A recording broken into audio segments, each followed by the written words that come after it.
అండి, సిలువ మీద దొంగకి బాప్తిసం ఇచ్చారా? సిలువ మీద దొంగ బాప్తిసం తీసుకున్నాడా? మరి యేసు ప్రభు వారి నేడే నువ్వు నాతో కూడా పరదేశంలో ఉందువుగా అనలేదా? కాబట్టి బాప్తిసం అనేది అంత అవసరం కాదేమో కదా అనే వాదంలో ఆలోచించే వాళ్ళు ఉన్నారు. అయితే అక్కడ మనం వెంటనే అర్థం చేసుకోవాల్సింది ఏంటంటే, సిలువ మీద ఉన్నటువంటి దొంగకి ఇంక నెక్స్ట్ డే లేదు కదా. సిలువ మీద ఉన్నటువంటి దొంగకి తర్వాత సిలువ దిగొచ్చి ఆయన జీవితాన్ని ఆయన జీవించడానికి అవకాశం లేదు. సిలువకు అప్పగించబడ్డాడంటే తర్వాత ఏం చేస్తారు? చంపేస్తారని అర్థం. వాళ్ళకే వాళ్ళు చచ్చిపోయినా ఒకటి, చచ్చిపోతే వీళ్ళైనా కాళ్ళు చేతులు ఇరగొట్టేసి తర్వాత అయినా కానీ వాళ్ళు చనిపోతారు. కాబట్టి ఇంకా జీవితం అనేది లేదు కాబట్టి ప్రభువారు ఆ మాట చెప్పడం జరిగింది. సరేనండి, కొన్ని విషయాలు ఆలోచిద్దాం. ఇలానే హాస్పిటల్లో ఉన్నారనుకోండి పేషెంట్, ఏమంటున్నాను నేను, హాస్పిటల్లో ఉన్నటువంటి పేషెంట్ ఉన్నారనుకోండి, వాళ్ళు జీవితాంతం ప్రార్థనకు రాలేదు. ప్రభు తెలుసు, తెలియకపోతే అది వేరే విషయం. ప్రభు తెలుసు, చర్చికి వెళ్ళాలని తెలుసు, అయినా చర్చికి రాలేదు, ఏమి లేదు. ఇంకా లాస్ట్ మినిట్ అంటే ఇంకా కష్టం అంటున్నారు డాక్టర్లు. అంటే అప్పుడు ఏం చెప్పాడంటే, నేను ప్రభువుని నమ్ముకోవాలని తీర్మానించుకున్నాను. ఎప్పుడు చెప్పండి? ఇక లాస్ట్ మినిట్ అప్పుడు ఏమంటాడంటే, ప్రభు క్షమించాడు కదా సిలువ మీద దొంగని, ఇప్పుడు కూడా అతనికి క్షమిస్తాడులే అని అనుకోవటం మన పొరపాటు. ఎందుకంటే ఇన్ని సంవత్సరాల కాలం నీకు వాక్యం బోధించి నువ్వు చర్చికి వస్తే నీ కోసం ప్రార్థన చేసి అది చేసి ఇన్ని చేస్తే అప్పుడు నమ్ముకోనటువంటి నీవు ఇంకా లాస్ట్ మినిట్లో ఇంకా అవ్వదంట, కష్టం అంట అని అన్నప్పుడు అప్పుడు గుర్తొస్తాడా దేవుడు? అప్పుడు గుర్తొస్తే దేవుడు క్షమిస్తాడా? క్షమించాడా? చెప్పండి. అప్పుడు ఆ సమయంలో నువ్వు యేసు ప్రభువుని నమ్ముకుంటానని తీర్మానించుకుంటే దేవుడు నిన్ను క్షమిస్తాడా? క్షమించడా? క్షమిస్తాడు. అప్పుడు వచ్చినా క్షమిస్తాడు, క్షమించడని అన్నట్లా క్షమిస్తాడు. కానీ మనం ఇంకొక విషయం ఏం గుర్తుపెట్టుకోవాలంటే, ఈ భూలోకంలో నా పని ఏంది? దేవుడు నన్ను మనిషిగా ఎందుకు పుట్టించాడు నన్ను మనిషిగా? ఎందుకు పుట్టించాడంటే నేను ఆయనకు సాక్షిగా జీవించడం కోసం పుట్టించాడు. అర్థమైందా? BMFE అని ఒక మెథడ్ ఒకటి ఉంటుంది, బైబిల్ మ్యాండేట్ ఫర్ ఎవాంజలిజం అని ఒకటి ఉంటుంది. దాంట్లో నేను విన్నటువంటి భాగం ఏంటంటే, అసలు దేవుడు మనుషులు ఎందుకు పుట్టించాలి, ఈ భూమి మీద ఎందుకు పుట్టించాలి మనుషుల్ని, ఏంటి ఆయన అవసరం ఏంటి అంటే, పరలోకంలో ఇంతకుముందు ఎప్పుడో ఆదికాండంలోనే మనం చూస్తాం, ఒక పెద్ద యుద్ధం జరిగింది. మిఖాయేలుకి తర్వాత లూసిఫర్కి మధ్యలో యుద్ధం జరిగింది. ఆ యుద్ధం జరిగినప్పుడు లూసిఫర్ అతని యొక్క దూతలందరూ కూడా, రెబల్ ఏంజల్స్ అందరూ కూడా పరలోకంలో స్థానాన్ని కోల్పోయారు. దేవుడు వాళ్ళని ద్రోసేశాడు. అక్కడి నుంచి వాళ్ళు భూమి మీద పడిపోయారు. భూమి మీద పడిపోయి వాళ్ళు ఏమయ్యారు? ఇది మాత్రం ఇండియా ఫోన్ అయి ఉండదు. ఓకే, రకరకాలైనటువంటి వాయు రూపకమైనటువంటి దేవతామూర్తులని చెప్పబడిన వాళ్ళందరూ వాళ్ళే. అయితే ఇప్పుడు మరి మనం ఏం చేయాలి? మీరు కూడా ఈ లోకంలోనే పుట్టబడ్డారు. ఆదాము దగ్గర నుంచి తరతరాలుగా వస్తా మీరు ఈ లోకంలోనే పుట్టారు. సో మీరేం చేయాలి అంటే, ఈ లోకంలో మీరు పుడితే మీరేం చేయాలంటే, 2 ఛాన్సెస్ మీ ఎదుర్కొన్నాయి, 2 విషయాలు మీ ఎదుర్కొన్నాయి. ఒక విషయం ఏంటంటే, ఈ లోకంలో పుట్టారు, ఈ లోకపు దూతలు లేకపోతే ఈ లోకపు ఆచారాలు అలవాట్లు వీటన్నిటి కులాలు మతాలు ఇలాంటి వాటన్నిటితో మీరు కలిసిపోయి ఉన్నారు. దాన్ని మీరు అంగీకరిస్తారా, లేకపోతే ప్రభు అయినటువంటి యేసుక్రీస్తుని అంగీకరిస్తారా? అర్థమైందా? దైవ కుమారుడైనటువంటి ప్రభువుని అంగీకరిస్తారా, లేదా అక్కడ నుంచి పడిపోయినటువంటి ఈ కోటాను కోట్ల దూతలని చెప్పబడినటువంటి లూసిఫర్కు సంబంధించినటువంటి అన్య దేవతలని చెప్పబడుతున్నటువంటి రకరకాలైనటువంటి వీళ్ళకు సంబంధించినటువంటి వాళ్ళని నమ్ముతారా? ఒకటే చాయిస్. సో ఇప్పుడు యేసు ప్రభువుని నమ్ముకున్న వాళ్ళందరూ ఏం చెప్పారంటే, వాళ్ళు ఇతర దేవతలను లేదా ఇతర మతాలు, ఇతర విశ్వాసాలు కాదు, క్రీస్తే మాకు విశ్వాసం అని మీరు చెప్పారు. ఈరోజు నీటిలో బాప్తిసం పొందారు అంటే ఏం చెప్పారు చెప్పండి? ఏం చెప్పారు? యేసు ప్రభువే నా రాజు, యేసు ప్రభువే నా రక్షకుడు, ఈ భూ ప్రపంచంలో ఉన్న ఇంకా ఏ దేవతలు ఏ దేవుళ్ళు అని చెప్పారో వాళ్ళందరూ కాదు, యేసు ప్రభు ఒక్కడే నా దేవుడు, యేసు ప్రభు ఒక్కడే నా ప్రభు, యేసు ప్రభు ఒక్కడే నా కోసం మరణించాడు, నేను యేసు ప్రభు ఒక్కడికే నేను శిష్యుణ్ణి అని మీరు కళాఖండిగా చెప్పారన్నమాట. తీర్మానం అయిపోయింది, మీ తీర్మానం అయిపోయింది. సో ఈ తీర్మానం అయిపోయిన తర్వాత ఇప్పటి నుంచి మీరు ఈ భూలోకంలో మీ జీవితం అయిపోయిన దాకా మీరేం చేయాలి చెప్పండి? మీరేం చేయాలంటే మీరు ఆయనకి సాక్షిగా జీవించాలి. మీరు ఆయనకి సాక్షిగా జీవించాలి. ఆ సాక్షిగా జీవించాల్సినటువంటి పరిస్థితి మనకుంది. హాస్పిటల్లో చివరి మినిట్లో నేను యేసు ప్రభువుని నమ్ముకొని అని చెప్తాడు చూసారా, వాళ్ళకి ప్రభు కోసం పనిచేసే సమయం లేదు కదా, ప్రభు కోసం పని చేయడానికి అవకాశమే లేదు వాళ్ళకి ఇంకా. కాబట్టి ఈ భూలోకంలో ఎంత ఎర్లీగా మనం యేసు ప్రభువుని నమ్ముకుంటామో అప్పటి నుంచి మన జీవిత దినాలు ముగించబడే వరకు మనం క్రీస్తు కోసం నమ్మకమైనటువంటి విశ్వాసిగా జీవించాల్సిన బాధ్యత మనకి ఉంది. ప్రతి ఆదివారం చర్చికి రావాలి, ప్రతిరోజు మీ యొక్క వ్యక్తిగత జీవితంలో వాక్యం చదువుకోవాలి, ప్రార్థన చేసుకుంటూ ఉండాలి. ఆ తర్వాత మాదిరి అనేది చాలా అవసరం. మాదిరి అంటే విశ్వాసికి తగిన మాదిరి జీవితం అనేది చాలా అవసరం. Character very important. ఒక్క మాటలో మన యొక్క క్యారెక్టర్ని పోగొట్టుకుంటాం. కాబట్టి ప్రతిరోజు మనం ఏం చేసుకుంటా ఉండాలంటే తగ్గించుకుంటా ప్రభువుకి మహిమకరంగా మనం జీవించాలి. అలా జీవించాలంటే మీకేముండాలి? ఫెలోషిప్ ఉండాలి, సహవాసం ఉండాలి. కాబట్టి సహవాసం, కల్వరి ప్రార్థనా మందిరం అనే సహవాసంలో మీరందరూ చేరి ఉన్నారు. మీరు దానిని మీరు కొనసాగిస్తూ ఉన్నారు. ఆకాశంకు రాలేదండి ఇంకా. అంకులు వస్తారని వెయిట్ చేస్తున్నారు. మంచిది. ఈ సమయంలో మనం ప్రార్థన చేసుకున్నాం. చాలా సమయం అయింది. ప్రార్థన చేసుకున్న వెంటనే విలియం కెరీ పాస్టర్ గారు రక్షణ పొందినటువంటి వారిని ఉద్దేశించి కొన్ని విషయాలు మనతో మాట్లాడతారు. మాట్లాడిన వెంటనే మరి ఆ 9 మంది కొరకు వారి మీద చేతులించి ప్రార్థించడం జరుగుతుంది. అది అయిన వెంటనే మనం ఈ కార్యక్రమాన్ని అమ్మగారి యొక్క గ్రీటింగ్స్ తోటి మనం ముగించుకోవడం జరుగుతుంది. చిన్న ప్రార్థన చేసుకుందాం.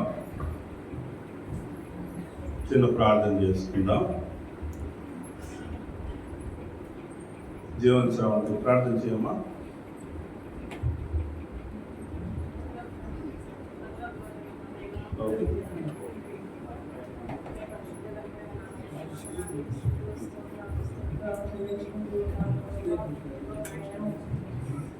ఇదిగో ప్రభావ మీ యొక్క మధ్యమైన కాలంలో ప్రభావ ఈ రీతిగా ప్రభావం ఇదిగో ప్రభావ మీ యొక్క మధ్యమైన కాలంలో ప్రభావ ఈ రీతిగా ప్రభావం ఎందుకు కూడుకున్నాము? మీరు ఎదుగున్న దేవుడు తండ్రి, ఈ పాదం వందనాలు దేవ. ఇదిగో నాయన మరి దేవ, మా సంఘంలో ప్రభావ నూతనంగా చేర్చబడిన ఆత్మను బట్టి మీకే వందనాలు చెల్లిస్తూ ఉన్నాను ప్రభావ. ఎన్నో సంవత్సరాల నుంచి సంఘం అంతా ఏకరీతిగా చేరి ప్రభావ నూతన ఆత్మను ప్రార్థిస్తూ ఉండగా ఈ దినం ఆ కార్యం మీరు నెరవేర్చడానికి దేవా నీ పాదములతో వందనాలు తండ్రి. తండ్రి నాయన మరి నూతనంగా చేర్చబడిన ప్రతి ఆత్మను బట్టి కృతజ్ఞతలు చెల్లిస్తూ ఉన్నాము దేవా. బాప్తిజం పొందడం మాత్రమే కాదు కానీ ప్రభావ తీసుకున్న ప్రతి బిడ్డ నాయన మీ యందు ప్రభావ పడిపోకుండా ప్రభావ మరి దేవా నిన్ను ఆనుకొని నీకు మరింత దగ్గరగా ప్రభావ చేరుటకు నాయన మీ వాక్యం మన ప్రతినిత్యం ప్రతి బిడ్డను మీరు బలపరచమని ప్రభావ ప్రార్థిస్తూ ఉన్నాం. ఇదిగో దేవా నీ దాసులు నిలబడి వాక్యం చెప్తూ ఉండగా ప్రభావ నీ దాసుని ద్వారా మాతో మాట్లాడమని ప్రభావ ముఖ్యంగా నాయన బాప్తి తీసుకున్న ప్రతి బిడ్డ దేవా మరి వాక్యాన్ని విని తమ హృదయంలో ముద్రించుకోగలిగినట్లా మీరే సహాయం దయచేయమని వేడుకుంటూ నా కొద్ది మాటలు నా ప్రభు పేరు ప్రార్థించి అడిగి వేడుకుంటున్నాను తండ్రి. దేవునికి స్తోత్రం. బాప్తిసం తీసుకున్న వాళ్ళ దగ్గర ఉన్నారా?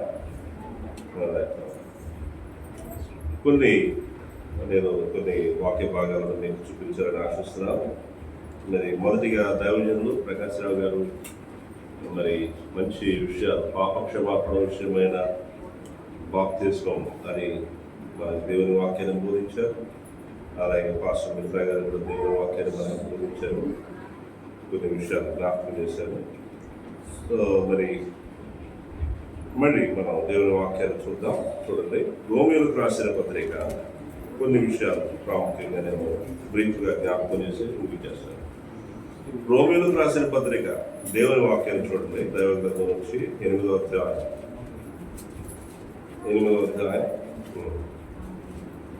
28 నుంచి, దేవుని ప్రేమించే వారికి అనగా ఆయన సంకల్పం చొప్పున పిలువబడిన వారికి మేలు కలుగుటకై సమస్తమును సమకూడి జరుగుతుందని ఎరుగుదాం. ఎందుకనగా తన కుమారుడు అనేక సహోదరులలో జ్యేష్ఠుడగినట్లు దేవుడు ఎవరిని ముందు ఎరిగినో వాడు తన కుమారునితో సారూప్యం గలవారవుటకు వారిని ముందుగా నిర్ణయించారు. మరియు ఎవరిని ముందుగా నిర్ణయించానో వారిని పిలిచాను, ఎవరిని పిలిచానో వారిని నీతిమంతులుగా తీర్చాను, ఎవరిని నీతిమంతులుగా తీర్చానో వారిని మహిమ పరిచాను. దేవుని పిల్లలారా, బాప్తిజం తీసుకున్నటువంటి దేవుని పిల్లలంతా కూడా, అంటే ప్రతి క్రైస్తవుడు యేసుక్రీస్తు ప్రభువును విశ్వాసం నుంచి ఇంతకుముందు బాప్తిజం తీసుకునేవాడు, ఇప్పుడు తీసుకునేవాడు, రాబోయే రోజుల్లో కూడా తీసుకునేవాడు.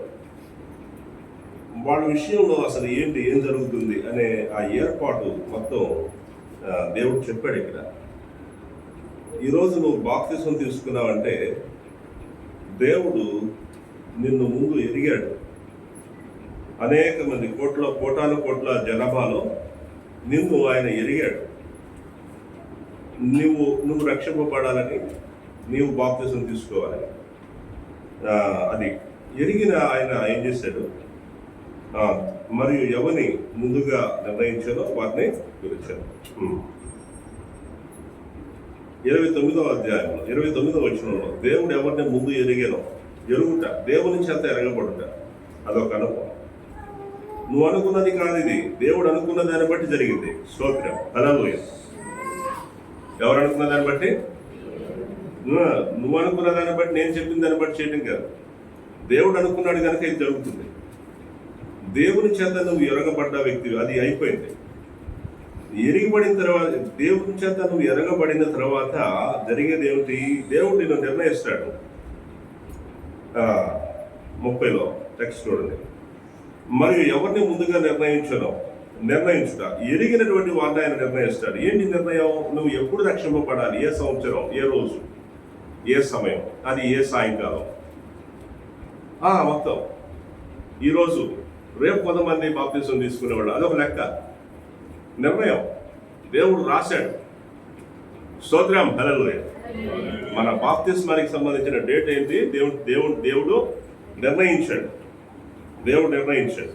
అది జరిగింది. ఈరోజు ఎవరిని ముందుగా నిర్ణయించాడో వారిని పిలిచాడు. సువార్త వలన పిలిచాడు. ఎలా పిలిచాడు మనల్ని? తన సువార్త వలన. మరి ఇందాక అయ్యగారి గురించి చెప్పారు. అంకులు ఉన్నప్పుడు ఎన్నోసార్లు మరి నేనేమైనా తప్పు చేస్తున్నానయ్యా అని అడిగేవాడంట. నువ్వు చర్చికి రా, ఎందుకు రావట్లేదని అడిగేవాడంట. అలా నువ్వు చర్చికి రావాలి, చర్చికి ఎందుకు రావట్లేదు, ఎందుకు రావు, అదే పిలవటం. దేవుడు అలాగే పిలుస్తాడు. దేవుడు పిలవటం, ఆయన దర్శనం ఉంచి పిలుస్తాడు కొన్నిసార్లు. అదే కాదు, తన పిల్లలు తన ఆత్మ నుంచి అలా పిలుస్తాడు. కనుక పిలువబడ్డాం మనం, సువార్త వలన పిలువబడ్డాం, ఆయన మాటకు విధేయత చూపడానికి పిలువబడ్డాం. ఏంటి ఆ మాట? నమ్మి బాప్తిజం పొందేవాడు రక్షింపబడతాడు, పాప క్షమాపణ విషయమైన బాప్తిజం, అది ఆ మాట. ఈరోజు దానికి విధేయత చూపించారు. తర్వాత అనుభవం ఏంటి? ఎవరిని పిలిచానో వారిని నీతిమంతులుగా తీర్చాడు. చూసారా ఎలా ఏం చేశాడంటే ఆయన? నీతిమంతులుగా తీర్చాడు. నీతిమంతులుగా తీర్చుట, దేవుడు మనల్ని నీతిమంతులుగా ఇప్పుడు బాప్తిజం తీసుకున్న వాళ్ళంతా నీతిమంతులు అయ్యాం. అయితే ఈ నీతి ప్రతిరోజు కూడా మనం కొనసాగించాలి. చూడండి, నేను మీకు సింపుల్గా ఈ విషయాలనే క్లుప్తంగా చెప్తాను. Salvation, sanctification, glorification. 3 విషయాలు. ఏంటది చెప్పండి? సాల్వేషన్ అంటే రక్షణ. సాల్వేషన్ అంటే రక్షణ. నువ్వు రక్షింపడ్డావు ఈరోజు బాప్తిస్మం ద్వారా. రెండో విషయం సాంక్టిఫికేషన్ అంటే పరిశుద్ధపరచబడుట. Salvation, sanctification and glorification. Sanctification నిమిషాలు, ఒక 2 నిమిషాలు, ఒక 5 నిమిషాలు, 10 నిమిషాలు చిన్నగా ప్రార్థన ప్రారంభించు. ప్రార్థనే స్తోత్రం, హల్లెలూయా. మనకి ఏంటి చెప్పండి? మన జీవితంలో ప్రతిదీ ముందుకెళ్ళాలంటే ఏంటి చెప్పండి? ప్రార్థనే స్తోత్రం. ప్రార్థన మూలంగా జరిగిన కార్యాలు ఎన్నున్నాయో మరి నేను ఎన్నో చెప్పగలుగుతా. ప్రార్థనే. నువ్వు ఏదైనా పోగొట్టుకున్నావో ప్రార్థన చేయి, దేవుడు దాన్ని కనబడేటట్లు చేస్తాడు. ప్రార్థన అనేది దేవుడు మనకిచ్చిన సాధన. యేసు ప్రభువారి యొక్క ప్రార్థన మాదిరి మనకి. ఆయన డైలీ ప్రార్థన చేశారు. స్తోత్రం. దేవుని పిల్లలారా, మరి ఇంకా ఏంటి అంటే ఇంకొక ప్రాముఖ్యమైన విషయాన్ని నేను జ్ఞాపకం చేస్తాను. గ్లోరిఫికేషన్. మూడోది ఏంటి చెప్పండి? Salvation and sanctification and glorification. Glorification అంటే మహిమపరచబడటం. రక్షింపబడిన వారమైన మనము పరిశుద్ధపరచబడుతూ చివరికి అత్యంత పరిశుద్ధత అంటే గ్లోరీలోనికి వెళ్ళిపోతాం. అదే యేసు ప్రభు వారి యొక్క 2వ రాకడలో మనం ఆయనతో కూడా వెళ్ళిపోయారు. ఆయనతో మహిమలో ఉండే ఆనందం కనుక మరి అందుకని దాని గురించి, ఆ గ్లోరీని గురించి అపోస్తలుడైన పేతురు గారు ఒక మాట చెప్పాడు. చూడండి ఒకసారి. పేతురు పత్రిక, మొదటి పేతురు పత్రికలోనే ఆ మాట అంటాడు. స్తోత్రం, హల్లెలూయా. మొదటి అధ్యాయం 3. మన ప్రభువు యేసుక్రీస్తు తండ్రి అయిన దేవుడు స్తుతింపబడును గాక. మృతుల్లో నుండి యేసుక్రీస్తు తిరిగి లేచడం వలన జీవంతో కూడిన నిరీక్షణ మనకు కలుగునట్లు, అనగా అక్షయమైనది, నిర్మలమైనది, వాడబారనిదియునైన స్వాక్షం మనకు కలుగునట్లు ఆయన తన విశేష కనికరము చొప్పున మనలను మరలా జన్మింప చేసెను. స్తోత్రం. అపోస్తలుడైన పౌలు మన ఎడల ప్రత్యక్షము కాబోయే మహిమ ఎదుట ఇప్పటి కాలపు శ్రమలు ఎన్నదగినవని ఎంచుతున్నాం అంటాడు. రోమపత్రికలో చెబుతాడు అన్నమాట. మనకు ఒక రోజున ప్రత్యక్షం అవుతుంది. మనకు గ్లోరిఫికేషన్. రూపాంతరపు కొండ మీద యేసు ప్రభువారు మహిమాస్వరూపిగా కనపడ్డాడు. ఆయన వస్త్రాలు దగదగ మెచ్చాయి. మహిమాస్వరూపుడిగా కనపడ్డాడు మోషే ఎలీయాలతో. మరి ఆ అనుభవం మనందరికీ కలుగుతుంది. అందుకొరకే దేవుడు మనల్ని రక్షించుకున్నాడు.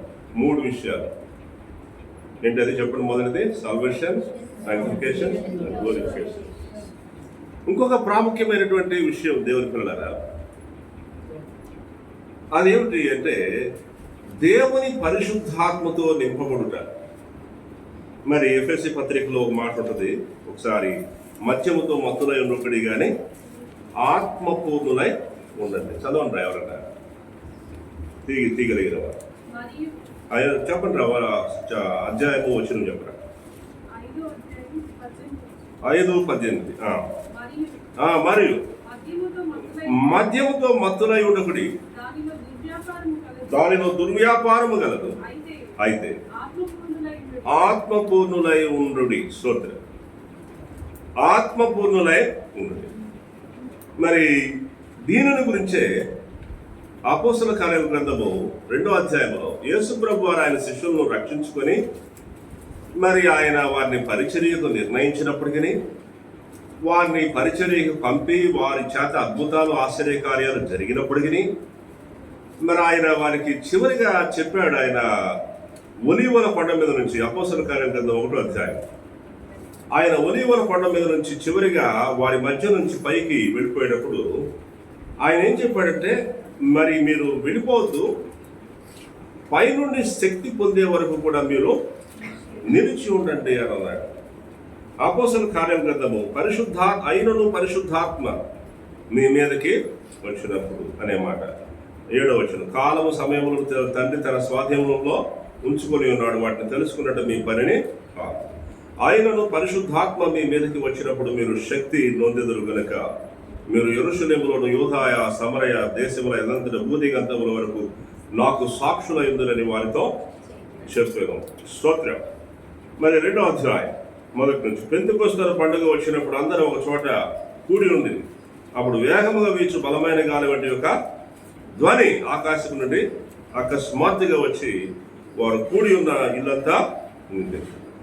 మరియు అగ్ని జ్వాలల వంటి 4 విభాగింపడిన వారికి కనబడి వారిలో ఒక్కొక్కరి మీద రాలగా అందరూ పరిశుద్ధాత్మతో నిండిన వారే ఆ ఆత్మ వారికి వాక్శక్తి అనుగ్రహించిన కొలది అన్ని భాషలతో మాట్లాడసాగారు. దేవుని ఆత్మతో నింపబడేటటువంటి అనుభవం హోలీ స్పిరిట్, పరిశుద్ధాత్మ.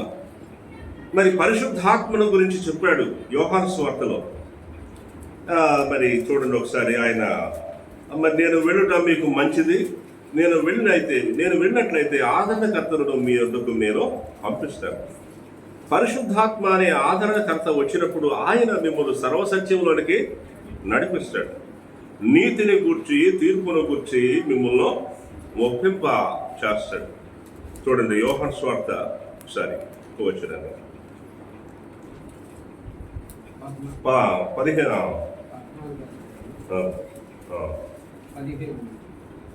స్తోత్రం. 14-15 నుంచి చూడండి. తర్వాత 26 నుంచి కూడా చూద్దాం. 15-26. మొదట 14వ అధ్యాయము 14 నుంచి. నా నామమున మీరు నన్ను ఏమి అడిగినా నేను చేతును, మీరు నన్ను ప్రేమించిన నా ఆజ్ఞలు లేకును. నేను తండ్రిని వేడుకుందును, మీ వద్ద ఎల్లప్పుడూ ఉండుటకై ఆయన వేరొక ఆదరణకర్తను అనగా సత్యస్వరూపియోగు ఆత్మను మీకు అనుగ్రహించును. లోకము ఆయనను చూడదు, ఆయనను ఎరుగుదు గనుక ఆయనను పొందనేరదు. మీరు ఆయనను ఎరుగుదురు, ఆయన మీతో కూడా నివసించిన మీలో ఉండును. స్తోత్రం. మిమ్మల్ని అనాథలుగా విడవను, మీ వద్దకు వద్దు. మరి ఆ పరిశుద్ధాత్ముడు వచ్చినప్పుడు ఆయన పని గురించి చెప్పాడు. ఈ అధ్యాయం అంతా చదవండి, ఎంతో అద్భుతంగా ఉంటుంది. 25 నుంచి. నేను మీ వద్ద ఉండగానే ఈ మాటలు మీతో చెప్తుంది. ఆదరణకర్తనగా తండ్రి నా నామమున పంపబో పరిశుద్ధాత్మ సమస్తమును మీకు బోధించి నేను మీతో చెప్పిన సంగతులన్నింటినీ మీకు వచ్చి రాగానే ప్రభాకర్ ఎక్కడికి వెళ్ళేవారని అడిగాడు. నువ్వు సినిమా హాల్కి వెళ్ళావు కదరా అని గద్దించాడు. ఏంటి అనుభవం? దేవుని ఆత్మతో నిండుకున్నారు. స్తోత్రం. అందుచేత ఎవరు ఎక్కువ ప్రార్థన చేస్తారో, ప్రార్థన ఆత్మ యందు ఎవరు ఎక్కువగా ఉంటారో వారిని ఆ దేవుని పరిశుద్ధాత్మ ఏం చేస్తాడు చెప్పండి? నింపుతాడు, నిన్ను బలపరుస్తాడు. నువ్వు పాపం చెయ్యు, పాపాన్ని జీవిస్తావు. ఆ యొక్క శక్తివంతమైన ఆ స్పిరిచువల్ లైఫ్, దేవుని కొరకైన ఆ యొక్క ఫలభరితమైన జీవితం మనముగా జీవించలేము. దేవుని పరిశుద్ధాత్మ ఆ శక్తిని మనకిచ్చి ఆయన మనల్ని జీవింప చేస్తేనే మనం జీవిస్తామే తప్ప మనముగా పాపాన్ని జయించి జీవించేవాళ్ళం. దేవుని పరిశుద్ధాత్మ స్తోత్రం. దేవుని పరిశుద్ధాత్మ స్తోత్రం. జాషువా డానియల్ అనే గొప్ప దైవజనుడు ఎంతమంది తెలుసు? ఎల్ఏవ్. ఆయన ప్రతి సందేశానికి ముందు ఈ పాట పాడేవాడు. దేవుని ఆత్మ మాపైకి రమ్ము, మమ్మల్ని వంచు, మమ్మల్ని విరుచు, నలగొట్టు అని పాట పాడుతూ ఉండేవాడు. దేవుని ఆత్మ మాపైకి రమ్ము అని పాడేవాడు. స్తోత్రం. ఆ సభలకు వెళ్ళి కూర్చుంటే అబ్బో అసలు నాకు ఎట్లా ఉండేదో అసలు. వెలుగు వెలుగు వెలుగు, పరిశుద్ధ జనం అదంతా. ఇటు పురుషులు ఇటు కూర్చుంటే స్త్రీలు ఇటు కూర్చుంటారు. స్తోత్రం. హల్లెలూయా. అది దేవుని పరిశుద్ధాత్మ అనుభవం. అంచేత మనం ఆ యొక్క ఆత్మను చిన్నగా ప్రార్థన చేయాలి. దేవుని ఆత్మతో, ప్రభువా నీ ఆత్మతో నన్ను నింపునాయన, నీ ఆత్మతో నన్ను నడిపించునాయన, నీ ఆత్మ చేత నన్ను బలపరచునాయన ప్రార్థన చేయాలి. అలాంటి కృపా దేవుడు మనకు దయచేయగాక.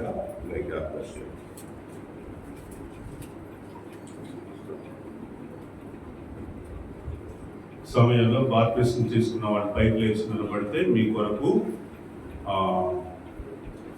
పాస్టర్ గారు కేవి ప్రకాష్ పాస్టర్ గారు, విలియం కేరి పాస్టర్ గారు, నేను మరి మీ కొరకు ప్రార్థన చేస్తాం. ఆ తర్వాత వెంటనే అమ్మగారు గ్రీటింగ్స్ చెప్తారు. వెంటనే మనం ముగించుకుంటాం.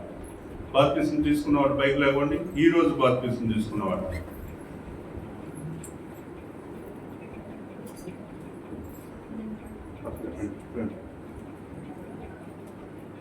వాళ్ళ మీద చేతులు వేసి ప్రార్థించారు.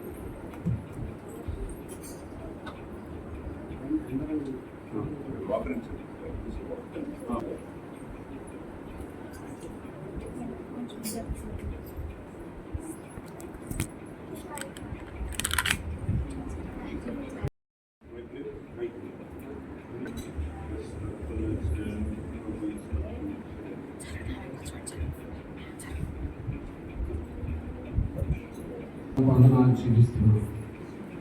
ఈ దినాన కల్వరి ప్రార్థన సహవాసంలో ఆయన 9 మందిని లోకంలో నుండి ప్రత్యేకించుకొని మీ కుమారులుగా కుమార్తెలుగా మీరు అంగీకరించి బాప్తిస్మ ద్వారా నూతన జన్మను మీరు అనుగ్రహించినందుకు మీకు స్తుతి చెల్లిస్తున్నారు. అంతేకాదు నాయన, మీ వాక్యంలో రాయబడిన రీతిగా మా ప్రభువును ప్రియరక్షకుడైన యేసుక్రీస్తు వారు మా పెద్ద సహోదరుడిగా ఆయనకు పరలోకంలో ఎలాంటి ఆధిపత్యము అధికారము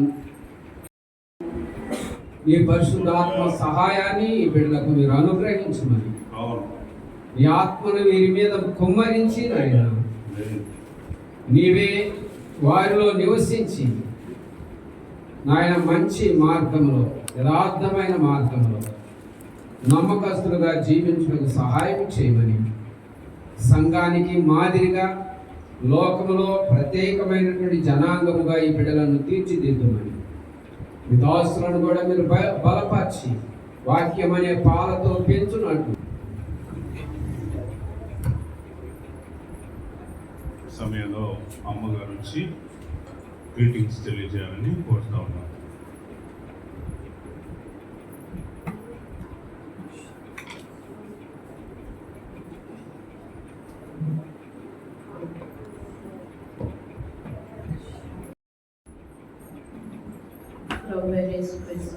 అందరికీ వందనాలు. స్పెషల్గా బాప్తిజం తీసుకున్న పిల్లలకి వందనాలు తెలియపరుస్తున్నాను. ఇంకా ప్రసంగాలు లేవు అని కొంచెం గ్రీటింగ్స్ చెప్పి ఎంకరేజ్ చేయడానికి మంచిది. నిర్గమకాండం 13వ అధ్యాయం 13వ వచనం చదువుతాను.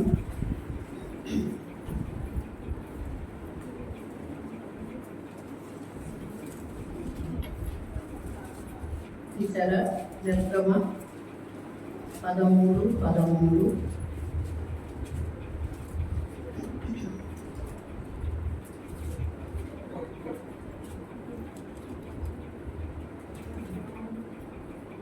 ప్రతి గాడిద తొలి పిల్లను వెలయించి విడిపించి దానికి మారుగా గొర్రె పిల్లను ప్రతిష్ఠింపవలను.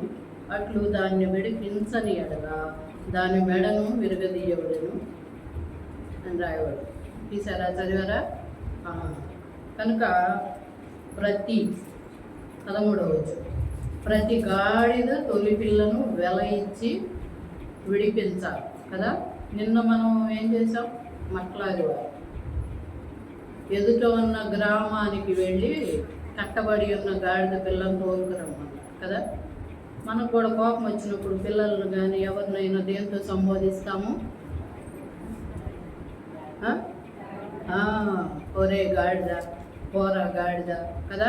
ఆ మాటని మనం సంబోధిస్తాం. అంటే మానవ జీవితం గాడిదతో పోల్చబడింది అన్నమాట కదా. ఇక్కడేమో చెప్తున్నాడు? గాడిదను మెడ వంచి విరగగొట్టి చంపాలి అని రాయబడు. కానీ ప్రభు ఏం చెప్పాడు? ఎదుట ఉన్న గ్రామానికి వెళ్ళి గాడిదని విప్పి తోలుకొని రండి, చంపొద్దు అన్నాడు. దానికి విడుదల, విడిపించాలనుకున్న వాళ్ళు ఏం చేయాలి? యజమాని దాని కింద రాయబడి ఉంటుంది, వెల చెల్లించి దానికి బదులు ఏం చేయాలని రాయబడి ఉందమ్మా.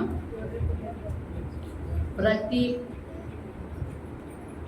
తొలి సంతానం కానీ, దానికి బదులు గొర్రె పిల్లని ప్రతి మగ వానిని వెలయించి విడిపించిన తర్వాత ఏం చేయాలంటే, విడిపించొద్దు అనుకుంటేనేమో మెడ విరిచి చంపేయాలంట.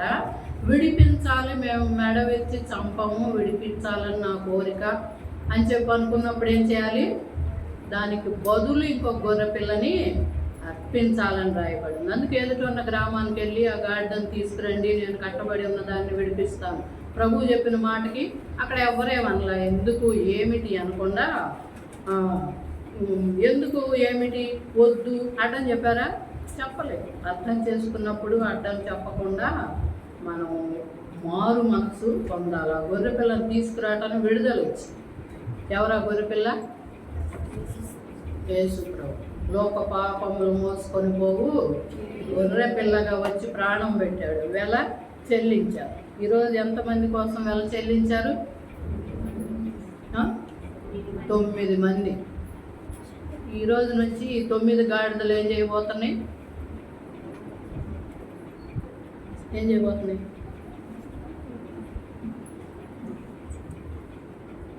ఎప్పుడన్నా ప్రార్థనకు వద్దామలే అనుకుంటున్నాయా? ఏమనుకుంటున్నాయి? ప్రభువుని మోసే గాడిదలుగా మనం ఉండాలని ఆయన పిలిచింది. గాడిద స్వభావం తీసేసి ఏం చెప్పాడు? మీరు విలువ పెట్టి కొనబడినవారు, దేవుని సొత్తు. కాబట్టి యేసుప్రభు వారు మనందరికీ బదులు ఈరోజు దేవునిలోకి మారు మనసు పొందిన, మారు మనసు గుర్తుగా బాప్తీసం తీసుకున్నటువంటి మీ అందరి కోసం కూడా ఏం చేశారు? సిలువలో ప్రాణం పెట్టి పెద్దగా కేక వేశాడు. ఆ మాట నమ్మారా? లేకపోతే నేను బాగా చదువుకోవడానికి సాయం చేశారు దేవుడు, లేకపోతే దేవుడు. కనుక అందరూ కలిసి మనం ఏక మనసుతో, ఏకభావంతో ఈ కొత్తగా దేవునిలోకి వచ్చినటువంటి పిల్లల్ని ఏం చేయాలి? నడిపించాలి, ప్రార్థన చేయాలి, దేవునిలోకి తీసుకురావాలి. వాళ్ళు తప్పిపోకుండా చూడవలసినటువంటి బాధ్యత మనదే. కాబట్టి వృద్ధి చేయు దేవునిలోనే కానీ నాటు వానిలోనైనను నీళ్లు పోయు వానిలోనైనా ఏమైనా చక్కగా చదువుకోండి. మనము దేవుని జత పనివారమై ఉన్నాము, మీరు దేవుని వ్యవసాయము, దేవుని గృహము అయ్యున్నారు. మనం అంతా పనిచేసి కొన్ని ఆత్మలు మన ద్వారా రక్షించబడటానికి దేవుడు ఒక సాధనంగా మనల్ని వాడుకుంటాడు, ఒక దారిగా వాడుకుంటాడు. అవునా? కనుక ఈ సాధనాన్ని ఇచ్చినందుకు స్తోత్రాలనే దేవుని స్తుతించాలి. యేసు ప్రభు ఏం చెప్పాడంటే, మీరు నాకేం చెప్పారో నేను అది వాళ్ళకి చెప్పాను ప్రభు, నా పని అయిపోయింది, నేను వచ్చేస్తున్నాను అన్నాడు కదా. కనుక మిగిలిన వాళ్ళు, విన్నవాళ్ళు, విశ్వసించిన వాళ్ళు, ఇంకా మారనటువంటి వాళ్ళని ఏం చేయాలి? నడిపించాలి. కనుక మనం ఇవన్నీ చేసిన తర్వాత లూకా సువార్తలో ఉన్నట్లు ఏమన్నారు వాళ్ళు? మేము ఏమన్నారు? నిష్ప్రయోజకమైన దాసులము. లూకా 19:10 చూడండి. లూకా 17:10. ఇది పోయింది ఏందో.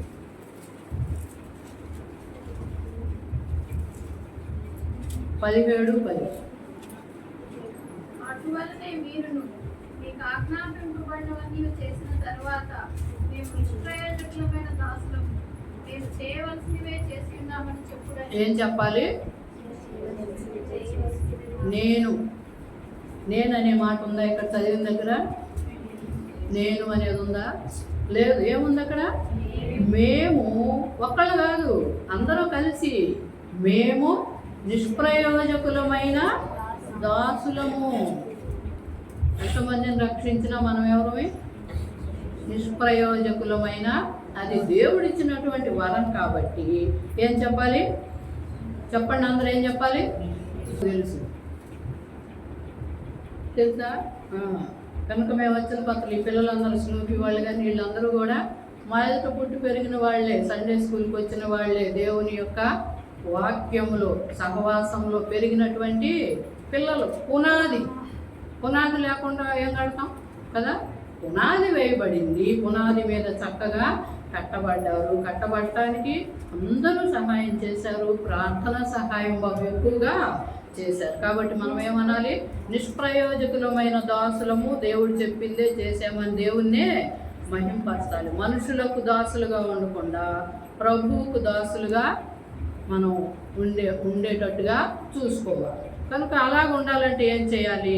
చివరికి ఈ మాట చదువుతాను, అపోస్తుల కార్యం టేరీ పాస్టర్ గారు చెప్పిన మాట, అది అండర్లైన్ చేసుకోండి. అది సహవాసం. మన సహవాసం ఎవరితో ఉండాలి? దేవునితో, ఆయన కుమారుడైన యేసుక్రీస్తుతో మన సహవాసం ఉండాలి. రొట్టె విరుచుట ఉండాలి. స్తుతులు చెల్లించాలి కదా. స్తుతులు చెల్లించకుండా కాదు. దేవుడు నీకేమై ఉన్నాడో, ప్రభువు నీకేమై ఉన్నాడో అది స్తుతించాలి. నోటి ద్వారా సంఘంలో, సమాజంలో, ప్రజల ఎదుట 2 మాటలైనా సరే దేవుణ్ణి పొగిడి, స్తుతించి, ఆరాధించి రొట్టె రసం తీసుకోవాలి. బల్లలో చేవేసే అనుభవం ఉండాలి. ప్రార్థన చేయట ఎందుకు కూడా ఎలా ఉండాలమ్మా? ఎడతెగక ఉండేటట్టుగా చూసుకోండి. అనేక మంది చూస్తుంటారు, బాప్టిజం తీసుకున్నారు, వీళ్ళు ఎలా ఉండాలని అనేక కళ్ళు మనం చూస్తాం. దేవుని నా మహిమార్థం వాక్యం పెరుగులో సరి చేసుకుంటే ఎంతో వాక్యం విన్నారు. మేమే చెప్పాల్సిన అవసరం లేదు. యూట్యూబ్లో వింటున్నారు వాక్యాలు కదా, బైబిల్ చదువుతున్నారు. వాక్య ప్రకారం నడవటానికి సిద్ధపడాలని ఒడిదుడుకులు వచ్చినప్పుడు, సమస్యలు వచ్చినప్పుడు ప్రార్థనే చేయండి. ప్రార్థన. ఇంకెవరితో ఏం చెప్పడం వల్ల ఏం ప్రయోజనం ఉండదు. కనుక ఈ పిల్లలందరూ, ముఖ్యంగా యవ్వన బిడ్డలు ఎక్కువ మంది ఉన్నారు. మరి ప్రసాదాల కోసం, కిరణ్ కోసం నమ్మకంగా ప్రతి వారం ప్రార్థనకి రావటానికి, అన్నిటికీ బోధ అంటే ఎక్కడ ఉంటుంది? ఒక ఆదివారమే కాదు, సంఘ ప్రార్థనలన్నిటికీ రావాలి. అప్పుడు వాక్యం బాగా వింటారు, ఆత్మీయంగా పెరుగుతారు. అట్టి కృప దేవుడు బిడ్డలందరికీ అనుగ్రహించుగాక. ఈ పిల్లలకి మరి ఈరోజు బాప్తిసం తీసుకున్న వాళ్ళకి గుర్తుగా ఒక చిన్న గిఫ్ట్ అన్నమాట ఇచ్చేసి నా కార్యక్రమాన్ని నేను పాపే కావాలి, ఇద్దరు చేస్తారు. ముందుగా ఆడపిల్లలకి ఇవ్వచ్చు. ఫస్ట్గా కిరణ్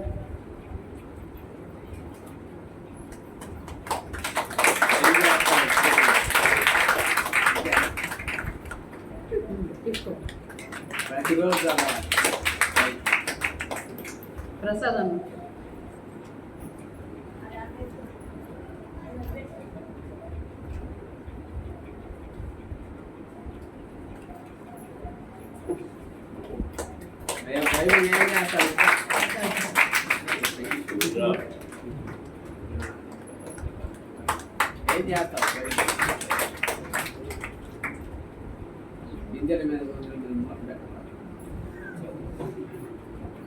సందీప్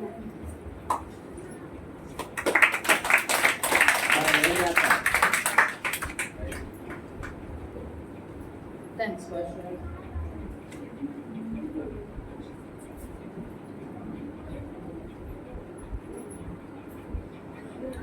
పిల్లలకి శ్రావణి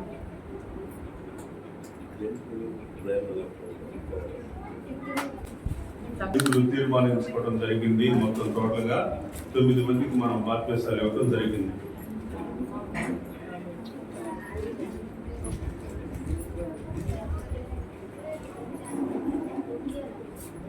ఫ్లవర్స్ ఉండేది ఇచ్చారా?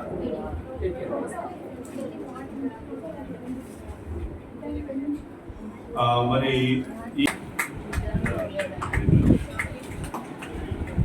చూడు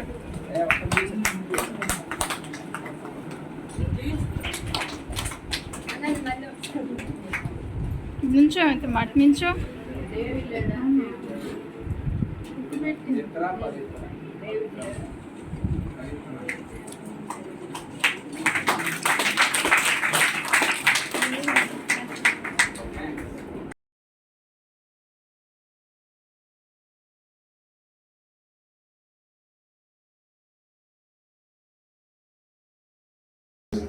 చివరి ప్రార్థన ఆశీర్వాదంతో మనము ఈ యొక్క ప్రత్యేక యవనస్తుడిగా బాప్తిసాల కార్యక్రమాన్ని మనము ముగించుకుందాం. చివరి ప్రార్థన చేసుకుందాం. ఈ కార్యక్రమం ప్రేమ కలిగిన తండ్రి, కృప కలిగిన దేవ, నమ్మకమైన ప్రభు యేసయ్య, నీ పాదాలకు వందనాలు, స్తుతులు, స్తోత్రాలు చెల్లిస్తా ఉన్నా. రాజరక్షక నాయన యేసయ్య, నీ యొక్క మహా గొప్ప కృప చేత, దయ చేత, ప్రేమ చేత మీరు మమ్మల్ని మీ కొరకు సజీవులెక్కలో ఉంచి ఈ యొక్క నాయన సోమవారము ఉదయకాలంలో మేము ప్రారంభించినటువంటి ప్రత్యేక యవనస్తుల కూడికలోను నాయన బాప్తిసాల కార్యక్రమాలను మీరు మాకు తోడుగా ఉండి నడిపించినటువంటి విధానానికి వేలాదిగా వందనాలు, స్తుతులు, స్తోత్రాలు చెల్లిస్తా ఉన్నా. మేము ప్రభు నాయన ఫిబ్రవరి 14 నుంచి ప్రభు 40 దినాల ప్రార్థన పరిచర్యలను ప్రారంభించి ప్రతిరోజు సాయంత్రం ప్రార్థిస్తూ రాగా నాయన యేసయ్య ప్రభు మీ యొక్క కార్యాన్ని మీరు జరిగించి ఈ యొక్క దినము ప్రభు ఈ సమయంలో ప్రభు మీరు మమ్మల్ని చేర్చి మేమందరం కూడా సంఘముగా చేర్చబడి ఈ దినము ప్రభు నాయన 9 మందికి ప్రభు బాప్తిస్మ కార్యక్రమాలు చేయడానికి ప్రభు నాయన నీ దాసులు ప్రకాష్ అంకుల్ని అదేవిధంగా విలియం కెరి పాస్టర్ గారిని మీరు నడిపించి వారి చేతుల మీదుగా ప్రభు నాయన ఈ యొక్క బాప్తిస్మ కార్యక్రమాన్ని ప్రభు నాయన మేము పాటించడానికి మీరు చూపిన కృపకై వందనాలు, స్తుతులు, స్తోత్రాలు చెల్లిస్తా ఉన్నా. ఈ దినము 9 మంది బాప్తిస్మ తీసుకుని ఉండగా వారందరినీ ప్రభు మీరు మీ యొక్క ఆత్మ చేత అభిషేకించి ప్రభు నాయన మీరు స్థిరపరచమని బలపరచము. ఉదయకాలంలో మేము ప్రారంభించినటువంటి ప్రత్యేక యవనస్తుల కూడికలోను ఆయన బాప్తిసాల కార్యక్రమాలను మీరు మాకు తోడుగా ఉండి నడిపించినటువంటి విధానంపై వేలాదిగా వందనాలు, స్తుతులు, స్తోత్రాలు చెల్లిస్తా ఉన్నా. మేము ప్రభు నాయన ఫిబ్రవరి 14 నుంచి ప్రభు 40 దినాల ప్రార్థన పరిచర్యలను ప్రారంభించి ప్రతిరోజు సాయంత్రం ప్రార్థిస్తూ రాగా నాయన యేసయ్య ప్రభు మీ యొక్క కార్యాన్ని మీరు జరిగించి ఈ యొక్క దినము ప్రభుత్వం మేమందరం కలిసి ప్రార్థించుతూ ప్రభు చూపండి. ఈరోజు సాయంత్రం నేను మలవరపాటులో నేను వాక్యాన్ని బోధించడానికి వెళ్ళవలసి ఉన్నాను. నా పనులు కూడా మీరు తోడుగా ఉండమని కోరుతూ ఉన్నాను తండ్రి. అయా యేసయ్య ప్రభు ఆహారాన్ని సిద్ధపరిచినటువంటి సహోదరులందరినీ మీరు ఆశ్రయించి దీవించండి. ఈ కార్యక్రమానికి సహకరించిన వారిని దీవించండి. నాయన యేసయ్య ప్రభు ఇంతగా మీరు మాకు తోడుగా ఉండి మాకు సహకరించినందుకై, మాకు తోడుగా ఉన్నందుకై, మమ్మల్ని దీవించినందుకై మీకు వేలాదిగా వందనాలు, స్తుతులు, స్తోత్రాలు చెల్లిస్తా ఉన్నాను. సమస్త మహిమాగత ప్రభావం మీకు ఆరోపిస్తూ యేసు నామములో ప్రార్థిస్తున్నాను తండ్రి. ఆమేన్.